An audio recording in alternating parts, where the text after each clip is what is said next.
Hi, welcome to the Word Gardener, and I'm going to step you through word gardening tip number 1 today. If you don't know what this is all about, please look at the intro and off we go. I'm Lucia Smith, I'm a speech pathologist, and tip number 1 is you're the voice. If your child is not speaking at all, or if your child is not speaking much, there's no point asking them things like, what do you want? If they don't know how to say the word, or if they don't know the word, how are they going to learn to say it? So what you've got to do is really feed the language that your child would say if they could say it. So I'll give you an example in real life. I was out to dinner with my friend. We had first course, we got to dessert, and she said, do you want dessert? And I said, mm-hmm. And I'd spotted someone had tiramisu, but I couldn't remember the word. The waiter then was right upon us and said, what would you like for dessert? And I just went blank. I couldn't think of the word, so I sort of went like this, I want that. And my friend said to me, well, what do you want? What is it? Right? Which put more pressure on me. Then she said, oh, do you mean tiramisu? Tiramisu, I said. If you can provide the word that your child wants, they're more likely to learn from it, they're more likely to engage with you, they're more likely to relax, and they're more likely to learn that word, not necessarily tiramisu. Here is a lovely mama. She is playing alongside her child because her speech pathologist has said, tap into what your child is interested in, and she knows her child loves cars. So she's trying to use all this great language like, go car, oh, it's a fast truck, and she's providing simple language. Don't look too closely at her fingers because she's got a very unusual looking thumb. This is an AI generated picture. Anyway, let's get back to the child.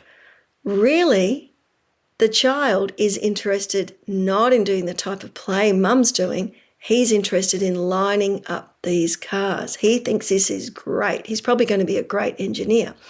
Anyway, he's looking at these cars and he's lining them up carefully. Instead of her trying to get the child to do what she's doing and copy her language, he's not really interested in that. She should put her agenda aside and tap into what he's doing. Maybe she can hold a car up. Maybe that will help him connect with her. And she might say, car, as she hands it to him, and then hold another car, more cars.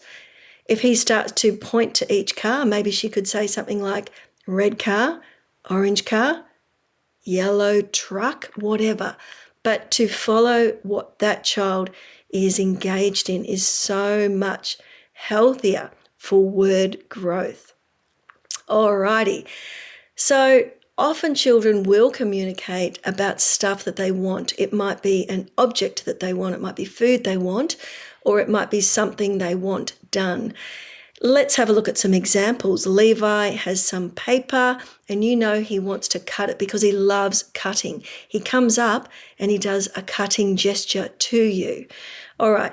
Maybe Levi is at an age where you can give him scissors, or maybe you need to cut for him, but you're not going to say to him, what do you want? Because he's made it pretty obvious.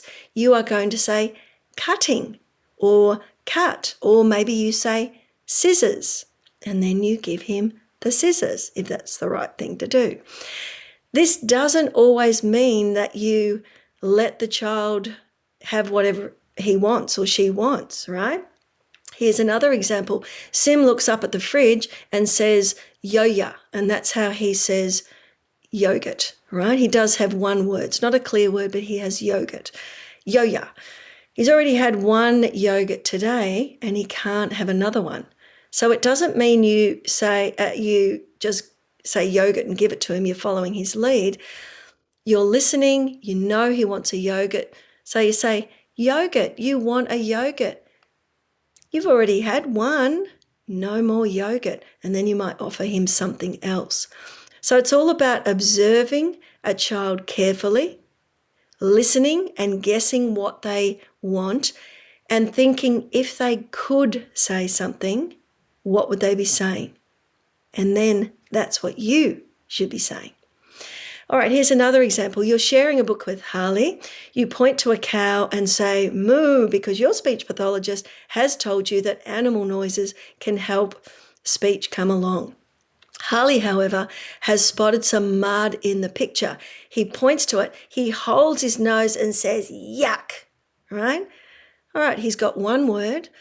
He wants to talk about the mud, or does he? Is he thinking it's mud? So you could say mud, and then he might shake his head and say, yuck. Then you think, he thinks that's a pile of poo.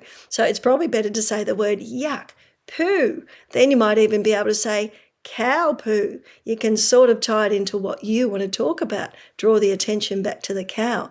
Lots of kids want to talk about poo, right? But it's about observing, really guessing what your child is wanting to talk about. Here's another one. Mia looks angrily at her brother who's pulling at her sleeve. Mia screeches because she wants him to stop. She screeches at him. She's essentially saying, stop it, I don't like that. So you can say that to the little brother, or you can go and sort of face out from Mia.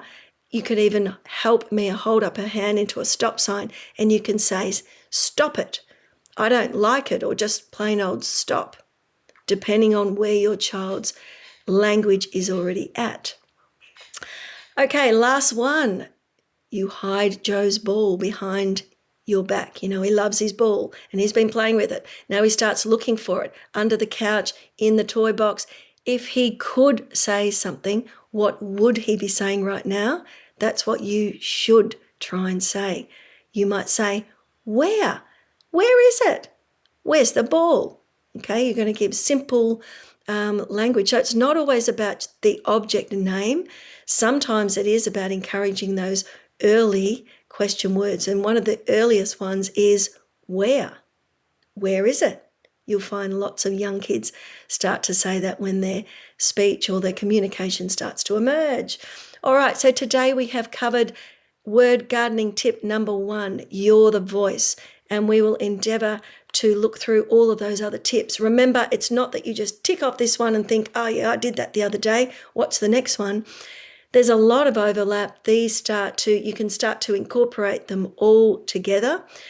But please, there's some downloadables that you can look at on the /Word Gardener page. Share these, share the YouTube links, and I'll see you in the next clip for word gardening tip number 2. See you later.